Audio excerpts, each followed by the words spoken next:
Hello বন্ধুরা, হাজির হয়ে গেলাম স্টার জলসার জনপ্রিয় সিরিয়াল মোহরের আপডেট নিয়ে। অবশেষে শঙ্কদীপ রায় চৌধুরী মোহরকে সাথে নিয়ে রয় চৌধুরী বাড়িতে পা দিয়েছে। শুরু হয়ে গেছে শঙ্ক মোহরের নতুন সংসার, নতুন বৈবাহিক জীবন।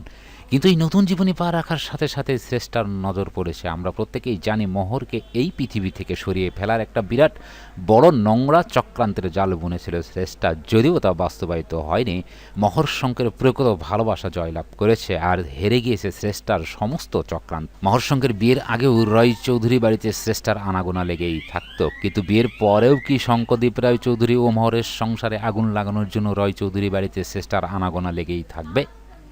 তেমনটা হতেই পারে, তার কারণ জেঠু জেঠিমা ছোটকা শ্রেষ্ঠাকে যথেষ্ট স্নেহ করে এবং শ্রেষ্ঠাকেই সমর্থন করে।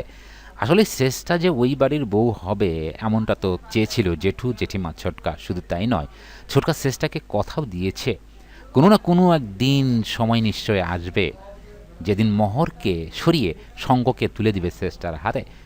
শঙ্কদীপ রায় চৌধুরী মোহরকে নিয়ে পা দিয়েছে চৌধুরী বাড়িতে। এই খবরটি পৌঁছে গেছে নিশ্চয়ই শ্রেষ্ঠার কাছে, আর শ্রেষ্ঠা রয় চৌধুরী বাড়িতে পা রাখবে সেটা কিন্তু নতুন করে বলার কোনো অবকাশ রাখে না। আরও একবার নতুন করে মোহর শঙ্কের পথের কাঁটা হয়ে দাঁড়াবে শ্রেষ্ঠা। যদিও শ্রেষ্ঠা এমন কাজ করে মোহর বসু যে চুপ করে থাকবে তা কিন্তু একেবারেই নয়। মোহর বসু তার প্রতিবাদী রূপ আরও একবার দেখাতে শুরু করে দিয়েছে। কিভাবে প্রতিবাদ করতে হয়, কিভাবে শায়েস্তা করতে হয় শ্রেষ্ঠাকে, সেটা কিন্তু তার ভালো করে জানার রয়েছে। আর সবথেকে গুরুত্বপূর্ণ বিষয় হলো, এখন থেকে মোহর বসু রয় চৌধুরী বাড়ির অন্যতম সদস্য। তাই শ্রেষ্ঠা যদি কোনোভাবে মোহর শঙ্কের মাঝে হস্তক্ষেপ করার চেষ্টা করে, তাহলে তার অধিকার থেকে কিভাবে তাকে জব্দ করবে তা কিন্তু আমাদের কাছে অনেকটাই স্পষ্ট হয়ে গিয়েছে। এখন দেখার পালা মোহর শঙ্কের মাঝে শ্রেষ্ঠা কিভাবে ঢোকার চেষ্টা করে আর মোহর কিভাবে শ্রেষ্ঠাকে জব্দ করে, সেদিকে নজর থাকবে আমাদের প্রত্যেকের। ধন্যবাদ সবাইকে।